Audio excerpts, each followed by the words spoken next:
तो question number 10th, a ladder, देखो a ladder 5 metre long is leaning against the wall. एक wall है जिससे 5 मीटर, एक लेडर कितना मीटर दे रखा बेटा, 5 मीटर लॉन्ग एक सीढ़ी है, अगेंस्ट द वॉल ऐसे लगाया गया है।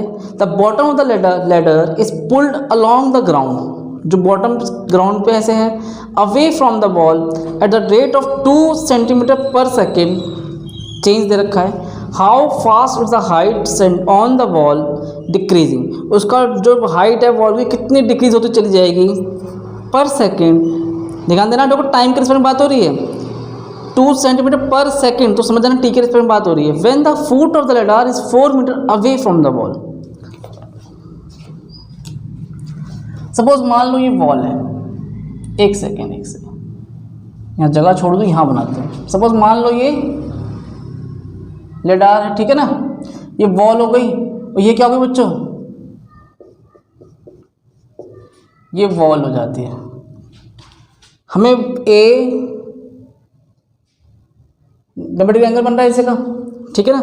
इसे आप क्या करो, एक्स मान लो और इसे क्या मान लो, वाई, और ये गिवन आपके पास 5 मीटर लॉन्ग। हाँ जी, ठीक है। अगर मैं इसको ऐसा ऐसा करता चला जाऊंगा तो उसकी जो वॉल की लेंथ कैसे होती जाएगी, छोटी होती जाएगी। जितना आप इसे दूर ऐसे लेते जाएंगे तो ये वॉल, अभी देखो यहाँ था लेडर, अब वो धीरे धीरे करते करते यहाँ तो चला जाएगा। तो इससे क्या होगा, आपका जो रेडियस, आपकी वॉल की जो लेंथ है वो कम होती चली जाएगी। समझ में, यहाँ से देखना है, इस जगह से वो वैल्यू कम होती चली जाएगी। सपोज देखो फॉर्मूला क्या होता है, x square plus y square is equal to 5 का स्क्वायर, वाई स्क्वायर कितना हो जाएगा 25 माइनस एक्स स्क्वायर, हाँ है ना। अगर इसका डिफरेंशियल कर दो विद रिस्पेक्ट टू टी तो क्या आ जाएगा, 2y और dy बाई dt। यहाँ पर बच्चों क्या आएगा, 25 का 0, यहाँ पर 2x और dx अपॉन में dt, तो माइनस 2x dx अपॉन में dt, 2y dy by 2y dy by dt, 2 से 2 कैंसिल हो गया। क्वेश्चन पढ़ना ध्यान से, दोबारा देखो क्या कहना चाह रहा है। The bottom of the ladder is pulled along the ground away from the wall at the rate 2 centimetre पर सेकेंड, ठीक है, 2 सेंटीमीटर पर सेकेंड। आपके पास ये गिवन है 2 और y क्या दे रखा है, how fast is the height on the wall decreasing when the foot of the ladder is 4 metre away from the wall, और y गिवन है 4, तो 2 मल्टीप्लाई 4 हो गया। आपके पास तो ध्यान देना, ये दे रखा था 4, ठीक है, और dy बाई dt दे रखा था 2 सेंटीमीटर पर सेकेंड, याद रहेगा। 2 सेंटीमीटर पर सेकेंड से क्या होता था, इस तरह देखो ऐसे ही इधर आता जाएगा, ये इधर इंक्रीज होता चला जाएगा। समझे, देखो इस तरह से फील करना, अभी इस तरह का था, अब वो ऐसे बनेगा, थोड़ी देर बाद जब वो और छोटा हो जाएगा, वॉल की हाइट छोटी हो जाएगी, फिर वो ऐसा हो जाएगा, फिर हम इसे और लटा देंगे तो वो सीढ़ी और थोड़ी नीचे हो जाएगी, ये बढ़ता चला जाएगा, ये कम होता चला जाएगा। बस वही बात फील करना, थोड़ा सा ध्यान लगाना है। माइनस एक्स डी एक्स क्या गिवन है, कुछ पता है एक्स के बारे में, नहीं दे रखा, लेकिन बात बताओ x नहीं दे रखा है तो क्या x निकाल सकते हैं हम यूजिंग पाइथागोरस, कैसे निकालेंगे। अगर मैं यहाँ पुट कर दूँ y की जगह तो एक्स स्क्वायर प्लस 4 का स्क्वायर इक्वल टू 5 का स्क्वायर, हाँ है ना, 25 माइनस 16 3, तो x की जगह आ जाएगा 3 और dx अपॉन में dt, अपॉन में भेज दो, -8/3 dx अपॉन में dt, तो dx अपॉन में dt क्या दे रखा है, -3 सेंटीमीटर पर सेंटीमीटर, मतलब इतना 3 सेंटीमीटर पर सेकंड वो क्या होता है, कम होता चला जाएगा। किसकी हाइट, बॉल की हाइट, याद रहेगा। तो माइनस में शो होने मतलब क्या है कि यहाँ पर डिक्रीज की बात कर रहे हैं। कोई डाउट यहाँ तक। क्वेश्चन नंबर 11, दो पार्टिकल है, सॉरी, दो क्वेश्चन 11 पे ध्यान देना। A particle moves along the curve 6y = x⁻³ + 2, ठीक है। पूरा कॉन्सेप्ट पे समझो फिर कॉपी करना। आपके पास क्या गिवन है, एक पार्टिकल है along the curve 6y is equal to x की power 3 plus 2, find the points on the curve at which the y coordinate is changing 8 times as fast of the x coordinate. कहता भैया जो Y coordinate है वो x coordinates का 8 times fast change होता है। Suppose मान लो एक्स वाला चेंज हो रहा है 2 तो वाई वाला चेंज होगा 16, 8 टाइम्स, इतना फर्क है। तो पहले क्वेश्चन में क्या क्या गिवन है लिख लेते हैं। ये गिवन है, ठीक है। Find the point on the curve at which the y coordinate changing 8 times the x as fast to the x coordinate. मैं यहाँ विद रिस्पेक्ट टू टाइम का रिस्पेक्ट दे रहा हूँ, ठीक है ना। तो 8 टाइम्स डी एक्स अपॉन में डी टी, ये मुझे गिवन है। डिफरेंशिएट कर दो, 6 का 6 d y by d t, 3x square d x d t of 2 का 0 हटा दो। क्या मैं इस जगह लिख सकता हूँ बच्चों 8 T x upon D T? हाँ है ना, क्या ही कट सकता है? यस कट सकता है। 3 1 जा 3, 3 2 जा 6, 2 8 जा 16 is equal to x square. तो एक्स की वैल्यू क्या आ जाएगी? +-4, ठीक है। आपके पास 2 वैल्यूज आ गई है। अगर मैं एक बार एक्स 4 लूँगा और एक बार एक्स क्या लूँगा -4, 4 उठा के यहाँ रख दो, 4 की पावर 3 + 2 64 + 2 66 अपॉन में 6, 6 कम 6 6 कम 6 6 कम 6 11 आ गया। -4 की पावर 3 + 2 -62 अपॉन में 6, 2 से काटेंगे 2 3 जा 6, तो y की वैल्यू हो जाएगी -31/3। थोड़ा सा चेक कर लेते हैं कि फ्रैक्शन में भी आ रहा है हमारा आंसर गलत आ रहा है। चेक करते हैं। देखो बुक में भी आंसर दे रखा है 4,11 एंड -4,-31/3, सही है। यहाँ पे क्या है बच्चों 4,11, क्योंकि एक x रखा 4 तो y कितना 11 आया। और यहाँ देखो x रखा अगर -4 तो y कितना आया -30/31/3। कोई डाउट क्वेश्चन के अंदर? तो क्वेश्चन नंबर 11 तक हमने डिस्कस कर लिया है, इसे कॉपी करो फिर आगे देखते हैं। 12, तो क्वेश्चन नंबर 12 पढ़ना। The radius of the air balloon air bubble is increasing at the rate of 1/2 centimetre पर सेकेंड। देखो एयर बबल है जिसका रेडियस 1/2 पर सेंटीमीटर पर सेकेंड इंक्रीज हो रहा है। पर सेकेंड का मतलब समझ गया हो गया आप क्या है यहाँ पर? सेकेंड मतलब टाइम की बात हो रही है, ठीक है, with respect to time. At what rate is the volume of the bubble increasing when the radius is 1 centimetre. Question बहुत ईजी है, छोटा सा क्वेश्चन है, स्पेयर गिवन है, आपको इसका रेडियस दे रखा है और आपको डी आर अपॉन में डी टी दे रखा है। The radius of an air bubble is increasing at the rate 1/2 centimetre per. देखो हाँ, जो नहीं हवा में बबल्स वगैरह उड़ते हैं उनका जो रेडियस है 0.5 सेंटीमीटर हर सेकंड में इंक्रीज होता जा रहा है। तो बेटा जब रेडियस इंक्रीज होगा तो कॉमन सी बात है वॉल्यूम इंक्रीज होगा कि नहीं होगा? विद रिस्पेक्ट टू टाइम की बात कर रहे हैं यहाँ पर। क्यों सेकंड था, मैंने क्या लगाया यहाँ पर? Time. Formula of volume of sphere क्या होता है? 4/3, ठीक है, πr3। देखो dv अपॉन में dt, 4/3 पाई क्या जगह 3r² और dr अपॉन में 4 पाई का 4 पाई, r की जगह लिख दो बेटा 1 का स्क्वायर, यहाँ 1/2, 2 1 जा 2, 2 2 जा 4, 1 का स्क्वायर 1, 1 2 जा 2, 2 pi centimetre cube per second. जो क्वेश्चन 13 पढ़ना। A balloon which always remains spherical has a variable diameter given है 3/2 2x + 1। Find the rate of change of its volume with respect to x। यहाँ पर volume का मुझे rate of change बताना है, किसके रिस्पेक्ट में? With respect to x। तो ध्यान देना एक क्वेश्चन में क्या क्या दे रखा है पहले हमसे वो लिख लेते हैं इन्फॉर्मेशन। डायमीटर दे रखा है 3/2 2x + 1, तो रेडियस हो जाएगा 3/4, हाँ या ना। जब कोई डायमीटर को 2 से डिवाइड करूँगा तो यहाँ पे क्या बन जाएगा 2 2 जा 4 हो जाएगा।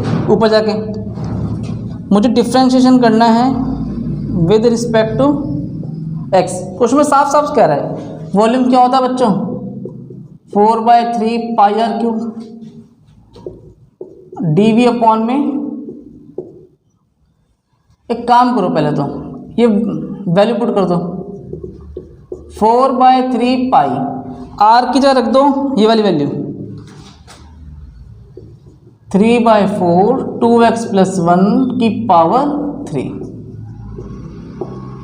3 का क्यूब करेंगे कितना आएगा 27, 4 का क्यूब सही बात है 64 और इनटू में 2x + 1 की पावर 3। अब देखो ये जो आपका जो वॉल्यूम दे रखा है यहाँ पे सब चीज़ चेक करो, ये तो कांस्टेंट है, ये भी कांस्टेंट है, सिर्फ वेरिएबल क्या बच गया x, और मुझे डिफरेंशिएशन भी किसके रिस्पेक्ट में करना है इस क्वेश्चन में, x के रिस्पेक्ट में करना है। तो dv अपॉन में dx 3 बन जा 3 से पहले छोटा कर लो, 3 9 जा 27, 4 1 जा 4, 4 1 जा 4, 4 6 जा 24। आपके पास 9 पाई/16 तो कांस्टेंट है, बाहर निकाल दो, निकाल दिया छोड़ दो। इसका करेंगे बच्चों क्या आएगा, पावर 3 आगे एक पावर कम तो 2 हो जाएगा, और जब मैं इसका करूँगा 2x + 1 का तो 2 का 2 x का 1 1 का 0, 9 3 जा 27, 9 3 जा 27 पाई अपॉन में 16 2x + 1 का होल स्क्वायर, यहाँ पर 2 बचेगा, 2 1 जा 2, 2 8 जा 27/8 पाई 2x + 1 का होल स्क्वायर। कोई डाउट किसी बच्चे के मन में, क्या गया ये change in volume with respect to x, इसे नोट करो। तो क्वेश्चन 14 पढ़ना, sand is pouring from the pipe at the rate 12 centimetre cube per second, ठीक है, सेकेंड की बात हो रही है विद रिस्पेक्ट टाइम की बात हो रही है यहाँ पर, मतलब the following sand from the cone forms a cone on the ground in which a way that the height of the cone is always 1/6 of the radius of the base। जब वो कोन की शेप बनती है तो जिसका height है ना कोन की वो 1/6 हो जाता है radius of the base. How fast the height of the sand cone increase when the height दे रखी है 4 सेंटीमीटर। चेक करते हैं, दो पहले क्वेश्चन को ना गहराई एक फिगर के अकॉर्डिंग समझते हैं। आपने क्या किया, पाइप से रेत डालनी स्टार्ट करी, ठीक है बच्चों, जब रेत डालनी अपने स्टार्ट करी करते करते वो किस तरह की शेप बन गई, ऐसे तो बनता है, निकलता गया खट्टा होता गया, ऊपर जाके और ऊपर बड़ा होता चला गया, ठीक है। हाइट क्या दे रखी है मुझे 4 सेंटीमीटर, और sand is pouring from the pipe at the rate 12 centimetre cube per second, ठीक है ना। आपको देखो इसमें से रेत निकाल के इसमें घेरी गई तो जो वॉल्यूम होगा वही इसका होगा, तो मुझे dv अपॉन में dt गिवन है 12 सेंटीमीटर क्यूब पर सेकेंड। समझ में आया लॉजिक, जितनी रेत आपने उस पाइप में डाली वो सारी आके इकट्ठी हो गई नीचे और किस तरह का शेप बना दिया कोन का। इतनी सी बात सबको समझनी है, बस शेप चेंज हुई है, वॉल्यूम कभी चेंज नहीं होता। आगे पढ़ना, the following Saint from the cone on the ground in which the way the height of the cone is always 1/6 of the radius of the base. जो ये हाइट दे रखी है कोन की 1/6 दे रखी है ऑफ द रेडियस, ठीक है बच्चों। How fast is the height of the sand cone increasing when the height is 4 centimetre. अभी इसे 4 यहाँ मत लिखूंगा, इसे छोड़ दो, केवल इतना समझो कि जो हाइट है 1/6 था किसका, आर का, तो आर कितना हो जाएगा 6h, यस या नो, आर क्या हो जाएगा 6h। वॉल्यूम का फॉर्मूला क्या होता है कोन का volume 1/3 pi R square h, ठीक है। एक काम करो 1/3 पाई आर की जगह लिख दो आप 6h, लिख सकते हो। अब आप कहोगे सर आपने ऐसा क्यों किया, पूछो, ये जानना चाहते हो ऐसा क्यों किया। एक बात बताओ मुझे, पहले 2 वेरिएबल थे, आर था एच था, अब मेरे पास कितने वेरिएबल लगे, केवल एक। हमेशा ध्यान देना है क्वेश्चन को एक वेरिएबल में कन्वर्ट करना है। जब भी 2 वेरिएबल रहेंगे सॉल्यूशन होगा ही नहीं, चलता क्या फ़ायदा, वो चलता जाएगा, प्रोडक्ट लगेगा, लंबा लंबा खिंचता चला जाएगा, आंसर ही नहीं आएगा। जब मुझे पता है भैया आर 6h के बराबर है तो लिख दो ना, वही लिखा मैंने 1/3 पाई 6 का स्क्वायर 36 और h का स्क्वायर और एक h यहाँ है, कितना हो जाएगा h की पावर 3, 3 से काटेंगे कितना आएगा 12 पाई, h³ वॉल्यूम। अब देखो मुझे दे रखा है यहाँ पर dV/dt कर दो, तो 12 का 12 पाई 3h² और dH/dt। इसकी जगह क्या ले देंगे 12, 12 36 पाई h², ठीक है ना, और dH/dt। समझा कैसा है? 12 3 36, 36 पाई h²। एक काम करो 12 36 पाई h की जगह क्या ले सकते हो बच्चों आप? क्या दे रखा है? व्हेन। देखो क्या दे रखा है, how fast is the height of sand cone increase. Height कितना इंक्रीज होगा जब हाइट दे रखा है 4 सेंटीमीटर, तो h की जगह आप लिख दो 4 का स्क्वायर dH/dt। 12 12 12 36, 4 का स्क्वायर 16, 16 3 जा 48 पाई dH/dt। तो dH/dt डिवाइड में चला जाएगा 1/48 पाई सेंटीमीटर पर सेकेंड। कोई डाउट यहाँ तक?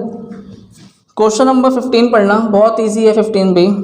The total cost in rupees associated with the production of x unit of an item is given. आपके पास आपने x प्रोडक्शन यूनिट प्रोड्यूस किया, इसका टोटल कॉस्ट का फंक्शन गिवन है। एक बात पता होगी, आपने इकोनॉमिक्स में पढ़ा था total cost, marginal cost, class 11th में। उन्हीं बातों को रिपीट करेंगे। Find the marginal cost when 17 units are produced. ठीक है, जब आप 17 यूनिट प्रोड्यूस करते हो तो मार्जिनल कॉस्ट क्या होगा, याद रहेगा? एक बार बताओ मार्जिनल कॉस्ट का फॉर्मूला क्या था? क्लास 11th याद करो, डेल्टा TC पर डेल्टा क्यू, है ना। इसी बात को अगर मैं लिख दूँ चेंज इन क्वांटिटी, देखो किसका मतलब क्या? Change in total cost upon में चेंज इन क्वांटिटी, यही था। इसे मैं अगर ऐसा लिख दूँ DC अपॉन में DX, कॉस्ट में change, rate of change of cost with respect of x। और x का मतलब क्या है बेटा? क्वांटिटी। ठीक है, क्वांटिटी को मैंने कैसे रिस्पेक्ट किया है? x का रिस्पेक्ट दिया, बात करिए। ठीक है, तो यहाँ अगर के मैं लिख नहीं सकता क्या ऐसे? हाँ है ना। मार्जिनल कॉस्ट को मैंने क्या लिखा? DC अपॉन में DX। क्या मतलब है इस बात का? Rate of change of cost with respect to x। और इसी बात का मतलब delta TC upon delta Q जो पढ़ा था अपने क्लास 11th में, वो इको था। अभी मैथ की बात कर रहे हैं। एक बात तो समझ में आ गई होगी कि सर मार्जिनल कॉस्ट निकालने के लिए कुछ भी नहीं करना, केवल कॉस्ट का डेरिवेटिव करना है विद रिस्पेक्ट टू x। तो कर देते हैं। Cx दे रखा है 0.07 centimetre cube minus 0.003 centimetre 0.003 x का स्क्वायर, दो 0.007 x का क्यूब माइनस 0.003 x का स्क्वायर प्लस 15x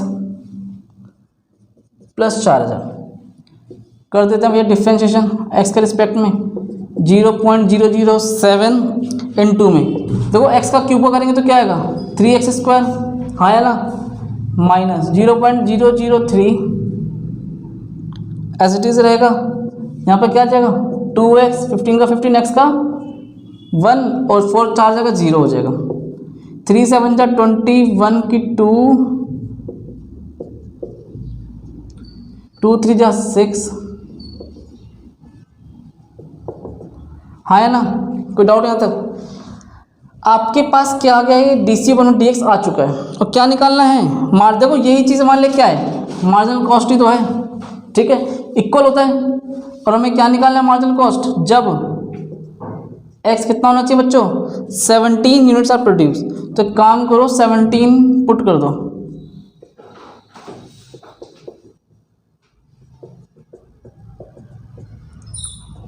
सेवनटीन का स्क्वायर करो 289, तो 0.021 289, 9 दूनी 18 की 8 हासिल गया 1, 8 कम 8 8 दूनी 16 की 6 हासिल गया 1,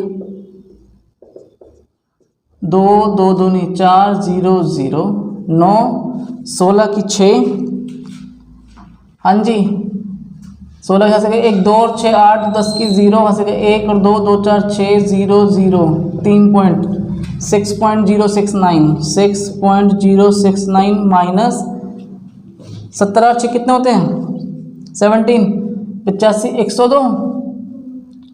हाँ जी कि ना जी। और अपन में 3 जीरो लगा सकते हैं, ऐसा अगर पॉइंट हटा दूँ तो मैं 6/102 तो ये हो जाएगा 0.102 प्लस 15 0.102 क्या आ जाएगा 9 में से 2 गया 7 6 10 में से 1 गया 9 5। अब इसमें मैं 15 ऐड कर दूँ कितना आ जाएगा 20.967। बस आंसर ठीक आना चाहिए, मतलब कैलकुलेशन बहुत लंबी हुई है, हो सकता है प्लस माइनस में कुछ गड़बड़ हो लेकिन नहीं होगी। चेक कर लेते हैं 20.967 बिल्कुल सही है। कोई दिक्कत है इस क्वेश्चन में? तो मुश्किल था इजी था, कॉन्सेप्ट इजी था, इसे नोट करो। तो क्वेश्चन नंबर 16 पढ़ना। The total revenue in rupees received from the sale of X unit of product given by this. आपके पास टोटल रिवेन्यू फंक्शन गिवन है, find the marginal revenue when x is equal to 7। एक बार बताओ क्या सीखा था 11th में, delta T R upon delta Q, हाँ या ना। इसी बात को बेटा मैं लिखना चाहूँ तो ऐसा लिख सकता हूँ डेल्टा टी आर डी अपन में डी टी आर अपन में डी एक्स, यस या नो। सिर्फ आर ही ध्यान दो इस जगह, आर मतलब रिवेन्यू। अगर मैं इस बात को ऐसा लिखना चाहूँ कि आर में चेंज हो रहा है विद रिस्पेक्ट टू एक्स, और एक्स मतलब क्या है यहाँ पर क्वांटिटी, निकल सकता है। कहने मतलब क्या है, अगर मैं आर का डिफरेंशिएशन कर दूँ विद रिस्पेक्ट एक्स तो मेरे पास क्या आ जाएगा मार्जिनल रिवेन्यू। तो क्वेश्चन नंबर 15 की तरह सेम है ये, एक सेकंड कुछ भी अलग नहीं है, बस इसमें ये शुक्र है क्वेश्चन के अंदर यहाँ पर कोई पॉइंट वगैरह नहीं है, इजी है। Marginal revenue is equal to D are upon में डी एक्स, डिफरेंशिएशन करो तो with respect to x 2x, 26 का 26 रहेगा, x का 1 हो जाएगा, 15 का 0, 26x प्लस 26, ठीक है जी। x की वैल्यू क्या दे रखी है 7, तो 26 मल्टीप्लाई 7 प्लस 26, 6 सत्ते 7 6 42 की 2 4, 7 दूनी 14 और 4 18, 2 और 6 8, 8 और 2 10 की 0 हासिल गई, 1 और 1 2। कोई डाउट यहाँ तक? क्वेश्चन नंबर 17 कहता है the rate of change of the area of circle with respect to its radius R at R is equal to 6 centimetre is this. हमें एरिया का चेंज बताना है विद रिस्पेक्ट टू आर, और मुझे radius भी given है। तो area of circle बच्चों क्या होता है पाई आर स्क्वायर। ये एमसीक्यू टिक मार्क वाले क्वेश्चन है, छोटे छोटे से हैं। डी ए अपॉन में D R with respect to R की बात कर रहे हैं, ठीक है ना। तो पाई 2 आर आगे करेंगे तो 1 2 पाई आर, आर क्या गिवन है बच्चों 6, तो 2 6 जा 12 पाई। ऑप्शन में है 12 पाई बी पे, तो कौन सा आंसर पर टिक कर दोगे बी। लास्ट क्वेश्चन इस एक्सरसाइज का जो होने जा रहा है, total revenue in rupees is rupees received from the sale of X unit. आपने एक्स यूनिट बेचकर जितना रिसीव किया it is called total revenue. यही तो होता था, आपने जितना सामान बेचा उसको बेचने से जितना मिला उसे हम टोटल रिवेन्यू बोलते हैं। यही बात आपने सीखा है। और x unit of product is given by this. ये तो सेम क्वेश्चन आ गया, आर एक्स दे रखा है क्वेश्चन नंबर 18, बिल्कुल कॉपी पेस्ट क्वेश्चन है ये। 3x square 36x plus 5। मुझे मार्जिनल रिवेन्यू निकालना है तो मुझे r का डेरिवेटिव करना पड़ेगा विद रिस्पेक्ट टू x, और x का मतलब क्या है यहाँ पर क्वांटिटी। 3 का 3 x स्क्वायर क्या होगा बच्चों 2x, 36 का 36 x का करेंगे तो क्या आएगा 1, और 5 का 0, 6x प्लस 36। कोई डाउट यहाँ तक नहीं है। मुझे r क्या x की जगह क्या दे रखा है x इज 15, तो 6 मल्टीप्लाई 15 प्लस 36, 15 6 होता है 90 प्लस 36 0669312 126 रुपये है आपका डी ऑप्शन। कोई डाउट यहाँ तक? मुश्किल था? देखो मेनली क्वेश्चन आपके ऊपर ही खत्म हो गए थे, ये तो केवल छोटे छोटे क्वेश्चन थे, 15, 16, 17 कुछ नहीं था इन क्वेश्चन के अंदर। आंसर देख लेते हैं वैसा कंफर्म। देखो जो 18 का जी डी, ठीक है ना बच्चों, 17 का बी, ध्यान देना, 16 का 208 रुपये, सही है। बाकी तुमने मैच कर ही लिए। तो ये एक्सरसाइज हमारी कंप्लीट होती है। नेक्स्ट क्लास में नेक्स्ट स्टार्ट करेंगे 6.2। अभी के लिए इतना ही, इसे कॉपी करो।